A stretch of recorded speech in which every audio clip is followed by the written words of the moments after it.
வாருங்கள் வாருங்கள் அமர்கள். நீங்கள் வந்தது இந்த ஈக்காடு தாங்களே பெருமை கொள்கிறது. மதிப்புக்குரிய கல்வித்துறை அமைச்சர் அவர்கள் வந்திருக்காங்க. தளபதி நெஞ்சில் குடியிருக்கும்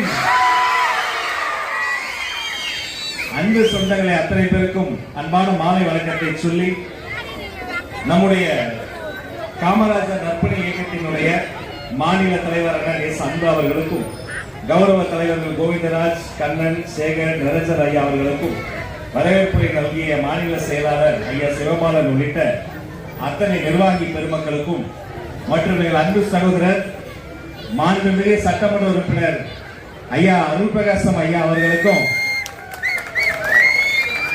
அன்னதான பிரபு 20 வருஷமா அன்னதானம் பண்ணிக்கொண்டே இருக்கக்கூடிய மாமனிதரின் பெயர் தான் அருள் பிரகாசம். தன்னுடைய குடும்பத்துக்கு சோறு. இந்த தொகுதியின் நிரந்தர சட்டமன்ற உறுப்பினராக அண்ணன் இருக்க வேண்டும் என்ற வாழ்த்தி மாநில செய்தி தொடர்பாளர் அண்ணன் ஜெகதீச பாண்டியன் அண்ணன் இன்றைய தினம் தமிழக வெற்றி கழகத்தில் தன்னை இணைத்துக் கொண்ட அன்பு சகோதரர் நாம் தமிழர் கட்சியிலிருந்து டிவிகேல தன்னை இணைத்துக் கொண்ட புகழேந்தி அவரு வரவு நண்பராகட்டும். அவ்வளவு சந்தோஷமா இருக்கு. எங்களுடைய மக்களை எல்லாம் அப்படி சந்தோஷமா, என் தாய் குலங்களை, சிங்க பெண்களை உங்களை எல்லாம் பார்க்கும்போது கண்ணுக்கு, நெஞ்சுக்கு, சிந்தனைக்கு அவ்வளவு மகிழ்ச்சியா இருக்கு.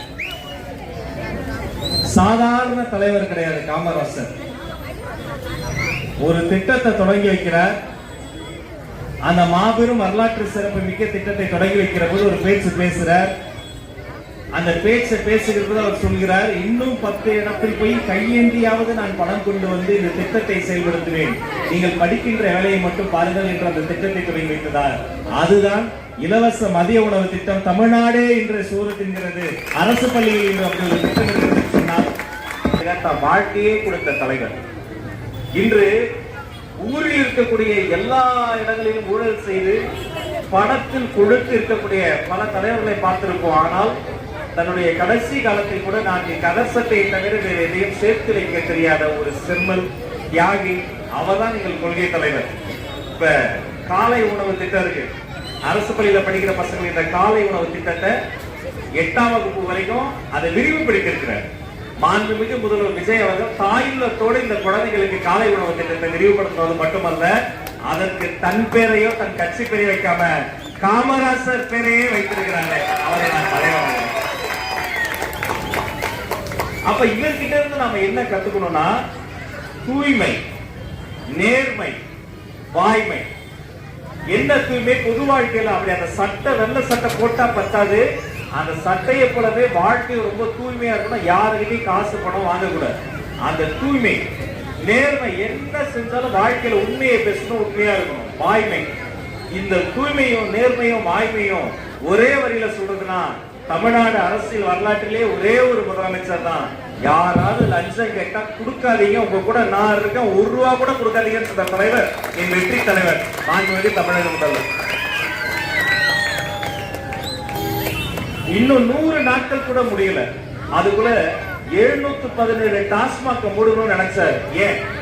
அந்த பள்ளிக்கூடங்கள் போற குழந்தைகள் இருக்காங்க பாருங்க, பள்ளிக்கூடங்கள் போற வழியில ஒரு மதுபான கடை வேண்டாம் 717 டாஸ்மாக்களை மூடி, திரும்பிய திசையெல்லாம் அங்கங்க இந்த பெண்களுக்கு நிறைய பிரச்சனை இருக்கு, இவங்க சாதா பெண்கள் இல்லையேன்னு தமிழ்நாடு காவல்துறையில இவங்களுக்குன்னு சிங்க பெண்கள் சிறப்பு காவல்படையை கட்டி எழுப்பி பல ஆண்டுகள் செய்ய வேண்டிய, எடுத்துக்கொள்ள வேண்டிய சாதனைகளை எல்லாம் சில நாட்களில் செய்திருக்கிறார்.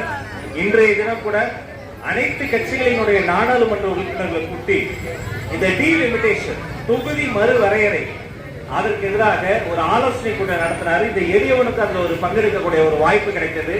தமிழ்நாடு நல்லா இருக்கணும், தமிழ்நாட்டுக்கு ஒரு உண்மையா இருக்கணும், தமிழ்நாடு எந்த வகையிலும் பாதிக்கப்படக்கூடாதுன்னு நினைத்த எல்லா கட்சிகளும் அங்க வந்துட்டாங்க. காங்கிரஸ் கட்சி வந்தது, விடுதலை சிறுத்தை வந்தது, மறுமலர்ச்சி திராவிட முன்னேற்ற கழகம், சிபிஐ, சிபிஎம், முஸ்லீம் லீக் எல்லாருமே வந்தாங்க. ஒரு கட்சி வரல. அவங்க எந்த கட்சின்னு நான் சொல்ல விரும்பல. நான் தீய சக்தியை பத்தி பேச மாட்டேன், தூய சக்தியை பத்தி மட்டும்தான் பேசுவேன். அதனால நாம மக்கள் நல்லா இருக்கணும்னு நினைக்கக்கூடியவங்க எல்லாம் ஒன்னா இருக்கணும். பல்வேறு நலத்திட்டங்களை நம்முடைய நற்பணி இயக்கம் சார்பாக அவங்க செய்யறாங்க. நற்பணி இயக்கமும் நலத்திட்டங்களும் விஜய் மக்கள் இயக்கத்திலிருந்து ஒட்டி பிறந்தது. எங்க தலைவர், வெற்றி தலைவர், எங்க மாண்புமிகு முதல்வர் ஒரு அரசு மருத்துவமனையில சாதாரணமா பிறந்தார். அவர் பிறந்த அன்று அரசு மருத்துவமனையில் பிறக்கிற குழந்தைகளுக்கு தங்க மோதிரம் திட்டம் இப்ப வரைக்கும் மாவட்ட செயலாளர்கள் அத்தனை பேரும் போட்டுக்கிட்டே இருக்கிறாங்க. 28 வருஷமா மோதிரம் போடுறோம். வளரும் குழந்தைக்கு ரொட்டிப்பால் முட்டை திட்டம், வளர்ந்த குழந்தைக்கு படிப்பதற்கு விஜய் படிப்பகம்.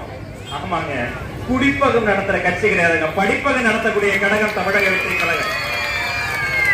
சரி, பசங்க படிப்புல ஜெயிச்சா தளபதி கல்வி விருதுகள் அந்த மேடை நான் தான் தொகுத்து வழங்குவேன். 1 மணி நேரம் நிற்கும் போதே நமக்கு கை கால் வலிக்கும். அந்த குட்டி குழந்தைகள் பரிசு தர்றதுக்காக 14 மணி நேரம் நின்று கொண்டே இருக்கக்கூடிய ஒரு மனிதர்னா அது எங்களுடைய மாண்புமிகு முதல்வர் விஜய் அவர்கள் தான். பிறந்த குழந்தைக்கு தங்க மோதிரம், வளரும் குழந்தைக்கு ரொட்டிப்பால் முட்டை திட்டம், படிக்கும் குழந்தைக்கு விஜய் படிப்பகம், படிப்பில் வென்றால் தளபதி கல்வி விருதுகள், வேலைக்கு செல்வோருக்கு எங்கேயாவது ஏதாவது அடிப்பட்ட விஜய் குருதியகம், வாழக்கூடிய வாழ்க்கையில சாப்பாடு வாங்க கூட கஷ்டம் இல்லாம இருக்கவங்களுக்கு விஜய் விலையில்லா விருந்தகம்னு சர்க்கார் அமைவதற்கு முன்பே சத்தம் இல்லாமல் ஒரு சர்க்காரை செய்து கொண்டிருந்த மாமனிதர்களுடைய தலைவர். அந்த வழியில நம்ம நற்பணி இயக்கத்தை சார்ந்தவர்களும் பல்வேறு வகையான நலத்திட்டங்களை, பொதுப்பணிகளை, சமூக பணிகளை செய்யறாங்க. அப்ப இந்த சமூக பணிகள் செய்யறவங்கள நம்ம அங்கீகரிக்கணும். நமக்காக ஓடி ஓடி உழைக்கக்கூடிய உழைப்பாளிகளை நம்ம கௌரவப்படுத்தணும். நான் இங்க வந்ததுக்கு பின்னாடி எந்த அரசியல் நோக்கமும் கிடையாது. இந்த ஒரே ஒரு பேரு என்னப்பா இயக்கம்னு, காமராசர் நற்பணி இயக்கம். அந்த காமராஜ் ஒரு பேர் போதும், ராஜ்மோகன் என்ன நாளைக்கு வந்து நிற்பான். எனவே அன்புக்குரியவர்களே, பண்புக்குரியவர்களே, பாசத்துக்குரியவர்களே, அதையும் மீறி யாராவது உங்களை ஏதாவது கிண்டல் பண்ணாலோ, உங்களை ஒரு டிஸ்கரேஜிங்கா பேசினாலோ, நான் வாழ்க்கையை தலைவர் சொன்னதான் தாரக மந்திரமா வச்சுக்கிறேன். இங்க நிறைய குட்டி குழந்தைங்க இருக்கிறாங்க, தன்னம்பிக்கையாகவும் நீங்க அந்த தலைமைத்துவம் வச்சுக்கிறா தெரியுமா? உசுப்பேத்திரவிட்ட உம்முனும் கடுப்பேத்திரவிட்ட கம்முன்னு இருந்தா வாழ்க்கை ஜம்முன்னு இருக்கும். உங்களை அத்தனை பேருக்கும் நல்லதே நடக்கட்டும், நலமே சொல்லட்டும். வர்ற வழியில அத்தனை பசங்க, குட்டி பசங்க எல்லாம் கையை பிடிச்சி தளபதியை பத்திரமா பாத்துக்கங்க, தளபதியை பத்திரமா பாத்துக்கங்க, அவரை பத்திரமா பாத்துக்குவோம். எங்கனாலும் சரி, அது மக்கள் மன்றமா இருந்தாலும் சரி, சட்டமன்றமா இருந்தாலும் சரி, என்ன எங்களை தாண்டிதான் எங்க தலைவர் பக்கத்திலேயே போக முடியும் என்பதை கூறிக்கொண்டு, அது நிறைய மாற்று கட்சி தோழர்கள்லாம் பார்ப்பீங்க, பொதுக்கூட்டத்துல பேசும்போது பயங்கரமா பேசுவாங்க. நீ வாடா, உன்னை குத்து பரோட்டா போட்டுருவேன், உன்னைய நான் எலும்பு உடைச்சிட வைப்பாங்க. அதுக்கப்புறம் சிறைச்சாலைக்கு போய் வந்த பிறகு அது அப்படியே மனசு மாறி பயங்கரமா பேசி என்னென்னமோ சொல்றாங்க, அடுக்குமொழி எல்லாம் பேசுறாங்க. கடைசியில என்ன வரைக்கும் நான் தெரியாம பேசிட்டேன், மறந்துருங்க, விட்டுருங்க, எதுவும் பண்ணாதீங்கன்னு அங்க மாத்தி பேசுவாங்க. எதிரியை கூட நாகரிகமாகத்தான் விமர்சிக்க வேண்டும் என்று சொல்லி ஆபாசமாகவோ அவதூறாகவோ பேசாதீர்கள், நீங்கள் உண்மையை பேசுங்கள். நாகரிக அரசியலை கற்றுக் கொடுத்த மாமனிதர் மாண்புமிகு முதலமைச்சர் சி ஜோசப் விஜய் அவர்களை மீண்டும் உங்கள் மூலமாக வணங்கி, நம்ம காமராசர் நற்பணி இயக்கத்தினுடைய மாநில தலைவர், அவர் பேர்லயே அன்பு இருக்கு. அந்த பேரில் இருக்கிற அன்பு நம்ம தொகுதியிலேயே நம்ம மக்கள் மனசை நீடித்து நிலைக்கிட்ட வேண்டும் வாழ்த்தி உங்கள் அத்தனை பேரிடம் விடைபெற்று சொல்வது உங்கள் அன்பு சகோதரன் ராஜ்மோகன். நன்றி. கான்பிடண்டா இருக்க, நல்லதே நடக்கும், வெற்றி நிச்சயம். அவருக்கு நினைவு பரிசு வழங்கப்படுகிறது.